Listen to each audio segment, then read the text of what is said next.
एक जंगल में एक बहुत ही खतरनाक शेर रहता था। क्योंकि वह जंगल का राजा था, इसीलिए वो कभी भी किसी को भी खा जाता। एक दिन जब राजा अपनी गुफा में आराम कर रहा था, तभी एक छोटे से चूहे की नजर शेर पर पड़ी। अरे वाह, इतना बड़ा शरीर, इतने बड़े बड़े पंजे, इनके तो दांत भी बहुत नुकीले लग रहे हैं। शेर राजा जी का तो कोई मुकाबला नहीं कर सकता। तभी सब जानवर इनसे इतना डरते हैं। चलो गुफा में अंदर चल के देखता हूँ। जैसे ही चूहा शेर के पास पहुँचा, अचानक शेर की आँख खुल गई और उसने चूहे को दबोच लिया। अरे वाह, आज तो भोजन खुद चलकर मेरे पास आ गया, मजा आ गया। मुझे माफ कर दो राजा जी, मैं तो गलती से आपके पास आ गया। मुझे खाकर तो आपकी भूख भी नहीं मिटेगी। हो सकता है मैं आपके कभी काम भी आ जाऊं। चूहे की यह बात सुनकर राजा के मन में दया आ गई और उसने कहा, ठीक है, वैसे भी मेरा पेट आज बहुत भरा हुआ है। जाओ, मैं आज तुम्हें छोड़ता हूँ, लेकिन दोबारा ऐसी गलती मत करना। और इस तरह चूहे की राजा ने जान बख्श दी। एक दिन राजा शेर भोजन की तलाश में नदी किनारे पहुंचा। वहां उसे शिकारियों ने अपने जाल में फंसा लिया। गुस्से में आकर शेर जोर जोर से दहाड़ने लगा। ये तो राजा जी की आवाज है। लगता है हमारे राजा किसी मुसीबत में है।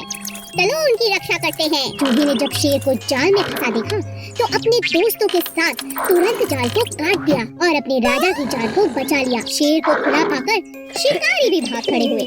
उस दिन के बाद से शेर और चूहा अच्छे मित्र बन गए। दो कौवे। एक जंगल में दो कौवे रहते थे। एक था कालू और दूसरे का नाम था भोलू। दोनों मिलजुल कर साथ साथ रहते थे, लेकिन उनमें से कालू बहुत चालाक और हट्टा कट्टा था और बेचारा भोलू जैसा नाम वैसा ही सीधा और सादा था। एक दिन कालू और भोलू में बहस हो गई। मैं तुमसे ज्यादा हट्टा कट्टा हूँ, इसलिए मैं तुमसे ताकतवर हूँ। नहीं, मैं तुमसे ज्यादा ताकतवर हूँ, क्योंकि मैं तुमसे उम्र में बड़ा हूँ और ज्यादा समझदार हूँ। दोनों अपनी अपनी बात पर अड़े रहे। कालू कहता है कि वह ताकतवर है और भोलू कहता है कि वो ताकतवर है। बस ये लड़ाई खत्म होने का नाम ही नहीं ले रही थी। तब दोनों अपने बीच में प्रतियोगिता रखते हैं। जो भी अपनी चोंच में एक थैली में कुछ भरकर जितना ज्यादा ऊपर उड़ेगा, वो ही ताकतवर होगा। कालू बहुत चालाक था। उसने अपने थैले में रुई की गेंदें भर दी, लेकिन भोलू के थैले में नमक भर दिया, जिस बात का भोलू को पता ही नहीं चला। अब दोनों ने उड़ान भरनी शुरू की। देखते ही देखते कालू ऊपर की तरफ चला गया और बेचारा भोलू वजन के मारे ज्यादा देर तक ऊपर नहीं उड़ पाया। वह नीचे नीचे ही उड़ता रहा, क्योंकि उसकी थैली में ज्यादा वजन था। तभी अचानक बहुत तेज बारिश होने लगी। कालू बहुत परेशान हो गया, क्योंकि रुई की गेंदें बारिश के पानी की वजह से भारी हो गई थी, जिसकी वजह से उसका थैला भी भारी हो गया था। उसे उड़ने में बहुत परेशानी होने लगी। लेकिन भोलू को बारिश अच्छी लगने लगी, क्योंकि बारिश के कारण उसका थैला अब हल्का हो गया था, क्योंकि बारिश के कारण उसके थैले में रखा नमक घुलने लगा था।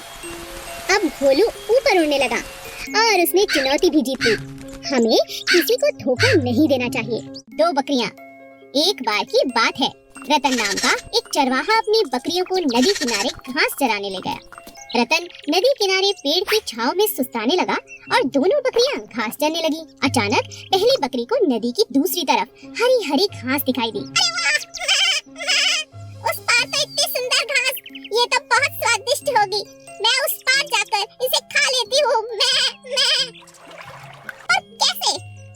तभी बकरी की नजर एक पेड़ पर गई, जो बहुत लंबा था और किसी कारण से गिर गया था और नदी के उस पार तक जुड़ गया था, जैसे कोई पुल हो। बकरी बहुत खुश हो गई और सोचने लगी कि मैं इस पेड़ के सहारे उस किनारे तक पहुंच सकती हूँ। बकरी पुल पर चढ़ने लगी। तभी उसकी नजर एक और बकरी पर पड़ी, जो उसी पेड़ के सहारे उस पार आना चाहती थी। पीछे हट जाओ, मुझे नदी पार करनी है। मैं। तुम पीछे हटो। दूसरी बकरी ने कहा, पहले तो मैं इस पर आई हूँ, पहले मैं पार करूंगी। मैं। दोनों बकरियां आपस में झगड़ने लगी। पहली बकरी समझदार थी। उसने कहा, मैं पीछे नहीं हटूंगी, मगर नीचे बैठ जाती हूँ। तुम मुझे टाप कर नदी की दूसरी तरफ जा सकती हो।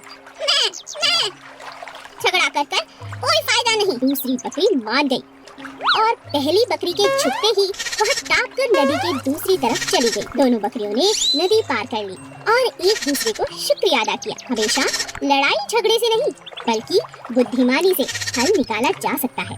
खरगोश और बंदर बहुत अच्छे दोस्त थे। वे हर रोज खूब खेलते और कभी कभी रेस भी लगाते थे। उन्हें देख कछुए का भी रेस लगाने का बहुत जी करता, लेकिन कोई भी कछुए के साथ खेलना पसंद नहीं करता था क्योंकि वो बहुत धीरे धीरे चलता था। एक दिन खरगोश और बंदर रेस लगा रहे थे। तभी कछुए को उन्हें देख रेस लगाने का बहुत जी किया। तुम लोग मेरे साथ क्यों नहीं खेलते? मुझे भी तुम्हारे साथ खेलना है। मुझे भी अपने साथ खिलाओ प्लीज। खरगोश और बंदर कछुए की बात सुन जोर जोर हंसने लगे। तुम तो इतने धीरे धीरे चलते हो, कैसे रेस लगाओगे? हाँ बताओ। तो इसका यह मतलब हुआ ना कि मैं हार जाऊंगा और तुम जीत जाओगे। तो तुम क्यों डर रहे हो मुझसे? अच्छा ये बात है, ठीक है आओ मैं तुम्हारे साथ रेस लगाता हूँ। बंदर तुम बताना कि कौन जीता। ठीक है, दिन ढलने से पहले जो नदी का चक्कर लगाकर वापस आएगा वो जीत जाएगा। लेकिन हाँ, सबसे पहले जो चक्कर लगा के आएगा वही जीतेगा। रेस शुरू हो गई। कछुआ धीरे धीरे नदी की तरफ बढ़ने लगा और खरगोश कुछ ही देर में नदी का आधा चक्कर लगा चुका था। उसने सोचा मुझसे जीतना तो नामुमकिन है, वो बेचारा कछुआ तो बहुत पीछे होगा। चलो थोड़ी देर आराम कर लेता हूँ। खरगोश पेड़ के नीचे सो गया, पर कछुआ बेचारा चलता रहा, पूरी नदी का चक्कर लगा लिया और जीत गया। बंदर उसे देख हैरान रह गई।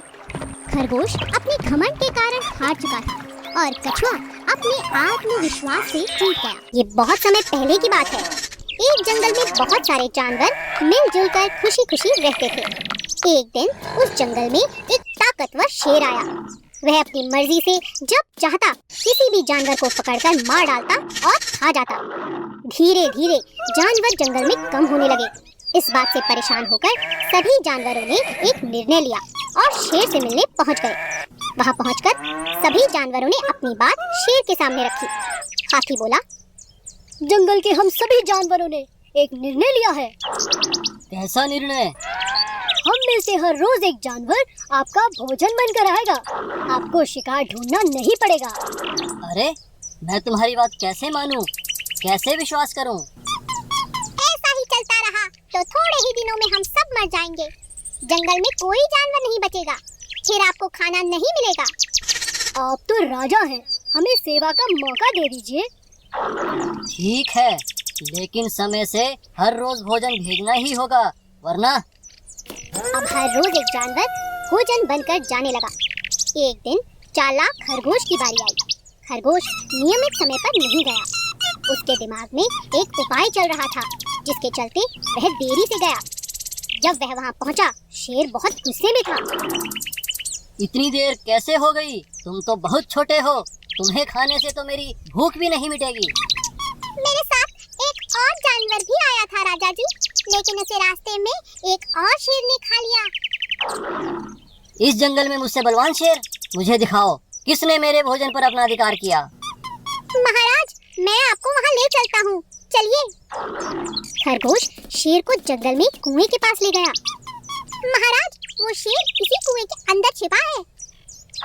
शेर ने उस कुएं में झांका, वहाँ उसे अपना ही प्रतिबिंब दिखा। शेर दूसरे शेर को मारने के लिए कुएं में कूद गया। कुएं से बाहर ना निकल पाने के कारण बेचारा शेर वहीं मर गया। अब सभी जानवर खरगोश की तारीफ करते नहीं थक रहे थे। खरगोश की चतुराई से सभी जानवरों की जान बच गई थी और वे सभी जानवर जंगल में खुशी खुशी रहने लगे। कौवा और बंदर। एक बड़े से बरगद के पेड़ के ऊपर कौवे का छोटा सा घोंसला था। वह अपने परिवार के साथ वहाँ रहता था। वह बहुत समझदार और मेहनती था, पर उसमें एक कमी भी थी। वह बिना वजह सबको सलाह देता, जो कभी किसी को पसंद नहीं आती थी, और इसी बात का उसे बहुत नुकसान उठाना पड़ता था। एक दिन जंगल में बहुत बरसात हुई। सभी जानवर अपने अपने घरों में जाकर छिप गए। लेकिन कौवा निश्चिंत था, क्योंकि वह भी अपने घोंसले में सुरक्षित था। तभी उसने देखा कि एक बंदर भीगता हुआ पेड़ पर चढ़ गया और वह ठंड से बहुत कांप रहा था। अरे भाई बंदर, तुम अपने घर क्यों नहीं चले जाते? यहाँ बारिश में क्यों भीग रहे हो? बंदर ने कांपते हुए कहा। मेरा तो घर यह पेड़ ही है। मैंने तो कभी घर बनाया ही नहीं, ऐसा सोचा ही नहीं। तुम बंदर बहुत मूर्ख होते हो। मैंने तो बरसातों से पहले ही अपना घर बना लिया। देखो मैं कितना सुरक्षित हूँ। मेरा परिवार भी सुरक्षित है। बंदर को बहुत गुस्सा आया और उसने गुस्से में आकर कौवे का घोंसला तोड़ दिया। अब समझे? इसीलिए कहते हैं हमें बिना पूछे किसी को सलाह नहीं देनी चाहिए। दो बिल्लियाँ और बंदर। एक शहर में दो बिल्लियाँ थी। वो दोनों साथ साथ खेलती और खाना भी साथ साथ ढूंढती। एक का नाम था लूसी और दूसरी का नाम था पूसी। दोनों खाने के लिए बहुत झगड़ा भी करती थी। दोनों चोरी करने में बेहद माहिर थी। जब भी किसी के घर का दरवाजा खुला रह जाता, वो तुरंत जाकर रसोई से दूध पी लेती। एक बार वे दोनों खाने की तलाश में घूम रही थी। अचानक रास्ते में उन्हें एक रोटी दिखाई दी। लूसी ने कहा, अरे वाह, ये कितनी स्वादिष्ट रोटी है। मेरा तो खाने का इंतजाम हो गया। पूसी ने कहा, क्या कहा? यह रोटी मेरी है। मैंने इसे पहले देखा था। तुम जाओ यहाँ से। लूसी ने कहा, क्या? तुम हमेशा दूसरों का खाना खाती हो, दूसरों से छीनती हो। चली जाओ यहाँ से। ये मेरी रोटी है। मुझे बेवकूफ मत बनाओ। यह रोटी मेरी है। लालची कहीं की। मेरी। दोनों बिल्लियाँ जोर जोर से रोटी के लिए आपस में झगड़ने लगी। तभी वहाँ उनका दोस्त बंदर आ गया। बंदर ने कहा, इतनी सी बात पे क्या झगड़ना? मैं इस रोटी को आधा कर देता हूँ, तुम दोनों उसे खा लो। बंदर, हमारी बहुत मदद हो जाएगी। ये तो मुझसे हमेशा लड़ती रहती है। लो, हो गए रोटी के 2 टुकड़े। नहीं, इसमें एक छोटा है। लाओ, मैं अभी बराबर कर देता हूँ। अरे ये अभी भी छोटा है। लाओ, मैं फिर बराबर कर देता हूँ। बस इसी तरह चालाक बंदर ने थोड़ा थोड़ा करके पूरी रोटी को खा लिया और दोनों बिल्लियाँ यह देखकर सर पकड़ने लगी। अरे ये हमने क्या किया? ये चालाक बंदर तो हमारी रोटी खा गया। ठीक ही कहा है किसी ने, झगड़ा करने से कुछ नहीं होगा। इससे अच्छा तो हम दोनों बांट कर इस रोटी को खा लेते, है ना पूसी? हाँ।